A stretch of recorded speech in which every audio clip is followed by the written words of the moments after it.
दोस्तों कभी कभी ऐसा लगता है कि अब लाइफ एकदम खत्म होने वाली है, अब कुछ भी नहीं बचा। लेकिन वहां से भी धमाकेदार शुरुआत होती है। एक कहानी बता रहा हूँ आज मैं आपको, एक महिला की, जिनका नाम है कल्पना सरोज। ये वो महिला है जिनकी सिर्फ 12 साल की उम्र में शादी कर दी गई थी। और शादी के बाद शारीरिक और मानसिक रूप से बहुत ज्यादा इनको प्रताड़ना झेलनी पड़ी।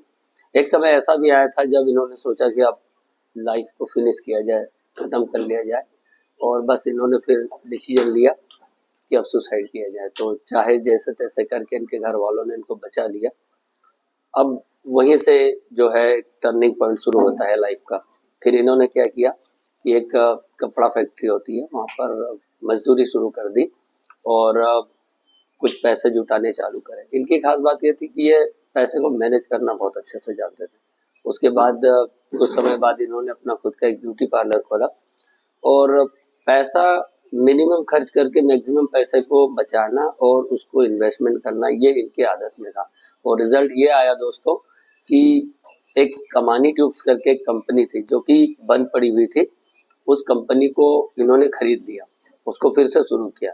अपनी सूझबूझ और अपनी बुद्धि के दम पर उस कंपनी को इन्होंने प्रॉफिट में चलाया और आज करोड़ों की मालकिन है। भारत सरकार ने इनको पद्मश्री दिया और भी कई सारे अवार्ड्स इनको मिले हैं। और आज एक नारी शक्ति की एक बहुत बड़ी मिसाल बनकर ये सामने आई है और ये कई महिलाओं के लिए एक प्रेरणा का स्रोत बन गई है। जो कि कई बार सोचती है कि यार लाइफ हमारी तो कुछ खास नहीं है, कुछ बचा नहीं इस लाइफ में। उन लोगों के लिए बहुत बड़ा जो है इंस्पिरेशन है।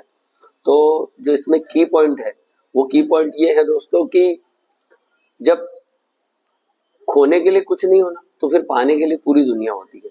और यही बात इन पर लागू होती है। इन्होंने रिस्क लिया। इन्होंने रिस्क क्यों लिया?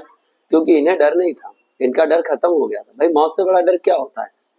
अगर ये उस स्टेज से बाहर निकल कर आ गई तो इसका मतलब ये होता है कि ये जीवन में कुछ भी कर सकती है।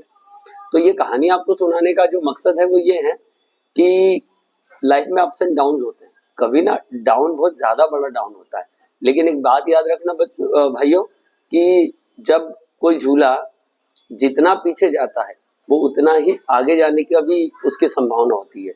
ये तो नियम है कि अगर कोई चीज, अगर कहीं कोई बहुत बड़ी चढ़ाई आई है तो ऑब्वियस सी बात है उसके बाद उतनी ही बड़ी आपको क्या मिलेगी, उतार मिलेगी। और जब उतार मिलेगी तो आपको मजा आएगा क्योंकि एफर्टलेस आपके काम होने वाले हैं। तो दोस्तों इस तरह की कहानियां और देखने के लिए चैनल को सब्सक्राइब करना और वीडियो को लाइक कर देना और अपने दोस्तों में शेयर करना। और एक खास बात दोस्तों, ये सब कहानियां सुनाकर मैं आपको ये नहीं साबित करना चाहता हूँ कि आप मेरी कहानियां सुनकर करोड़पति बन जाएंगे, मोटिवेट होकर कुछ बहुत बड़ा हासिल कर लेंगे। नहीं, मेरा मतलब ये सिर्फ इतना सा रहता है कि आप जब भी मुसीबत में फंसे, जब भी कोई बुरा वक्त आ जाए, तो उस वक्त आप ये सोचें कि कई लोग इस समय को फेस करके आगे बढ़ गए हैं। कई लोगों ने जो है जीवन को इतने बुरे दौर से गुजार कर काफी अच्छा हासिल किया है। तो कहीं हम जब डर जाए, डीमोटिवेट हो जाए, तो वहां हमें एक उम्मीद की किरण मिल जाए और हम फिर से प्रयास शुरू करें। जो संसाधन हमारे पास उपलब्ध है उनसे क्या बेहतर से बेहतर कर सकते हैं, इस बारे में सोचें। अपने विवेक का उपयोग करें, अपनी बुद्धि का उपयोग करें। जो भी हमारे पास के अच्छे बुरे अनुभव रहे हैं उन अनुभव से सीखें और जीवन में कुछ अच्छा प्राप्त करें। बस यही मकसद रहता है दोस्तों। तो सपोर्ट करते रहना, ठीक है? आप लोगों के सपोर्ट से मेरी भी कहानी बन जाएगी। थैंक यू वेरी मच देखने के लिए।